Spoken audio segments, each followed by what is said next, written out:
What's going on, everybody? Josh Engleman for Awesemo.com, and I am back with my NBA DFS contenders on DraftKings for Friday, June 11th. Now be sure to hit that like button, subscribe to the channel, and hit the notification bell so you know when this and all of our other content goes live. Follow me on Twitter, at Josh Engleman. Only place you're going to get updates to my sim results as we get closer to lock. And finally, let me know in the comment section who is your favorite and least favorite of my contenders for today's slate. We are rounding out the bottom of my top 10 with DeAndre Ayton, Austin Rivers, Kevin Huerter, Ben Simmons, and Devin Booker on the outside looking in. Who will be my favorites, my top 5 plays for today? It's time to find out. First up at number 5, we're going to the small forward spot, and we're grabbing Mikal Bridges. He's just 4,900, projected for 25. The goal is 32.5. He's in the optimal lineup 40% of the time. Bridges' minutes are firm, we know that much. He's just going to be out there a ton, shooting the ball really, really well. North of a 40% three-point shooter this season.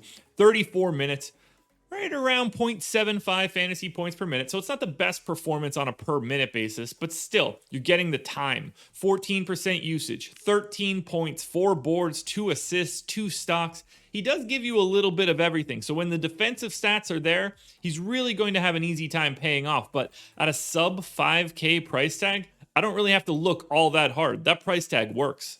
Now at number 4, we're paying up a bit, going to point guard and getting Trae Young. He's 9,300, projected for 49. The goal is 60, and he is in the optimal lineup 40% of the time. Young's minutes are climbing now in the playoffs. I've got him in for 38, 1.3 fantasy points per minute. That 3-point bonus helps a little bit here. 33% usage and a double-double out of the gate. 28 points and 10 assists. One of the best facilitators in the league. 4 boards too, which is kind of crazy for Trae Young. Even a steal if you can. 9,300 is not a problematic price tag. There's enough value out there that it's easy to get to Trae Young. Might have to pay down a little bit. Like it's not great value. It's the Austin Rivers and Kevin Huerters of the world, which isn't totally fun, but even still. I like this spot for Trae. I know he's going to see a bit more Ben Simmons, but at 9,300 with his raw point ceiling, the fact that he's just got a 50-50 shot at a double-double bonus, I can't ignore him today. Staying on the same team, going to point guard, shooting guard eligible Bogdanovic. He is 6,400, projected for 35. The goal is 42, and he is in the optimal lineup 42% of the time. Bogdanovic gets the benefit of having no DeAndre Hunter any longer, which means his minutes are ultra firm. I've got him in for 38. He's been playing more as of late. 0.92 fantasy points per minute. Now, you're mostly getting there on scoring, but he does have a little bit of balance in his rebounds and assists. So we're talking 19 points, 4 boards, 4 assists, 1.8 stocks. I really like this spot for Bogdanovic if Trae Young is getting a steady dose of Ben Simmons, because I think that makes Bogdanovic a slight afterthought, and I think that he's going to have a little bit easier time getting his shot up. So Bogdanovic feels great to me, and the fact that he's only 6,400, a little bit surprising given his offensive role. But he's not even my favorite hawk. Power forward center eligible John Collins takes that stance, nod, I don't know what word I'm looking for. He's the best hawk. 5,800, projected for 32.5. The goal is 38. He's in the optimal lineup 48% of the time.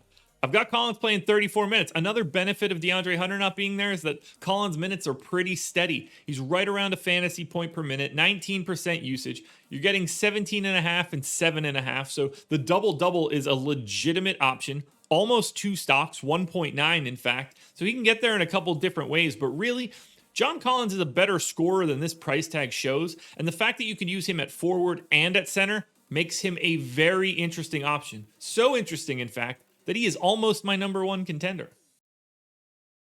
But before we get to that number 1 contender, one last reminder to hit that like button, subscribe to the channel, and hit the notification bell so you know when everything goes live. And then head to Twitter and follow me, at Josh Engleman. Only place you're going to get updates to my sim results as we get closer to lock.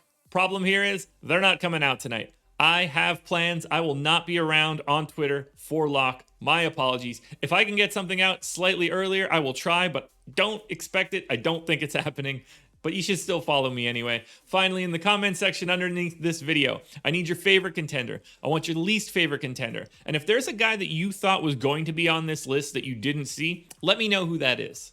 I'll be honest, I didn't expect this one today. Point guard Chris Paul is the #1 contender for today on DK. He's 7,100. I've got him projected for 40. The goal is just 46, and he shows up in the optimal lineup like a coin flip 50% of the time.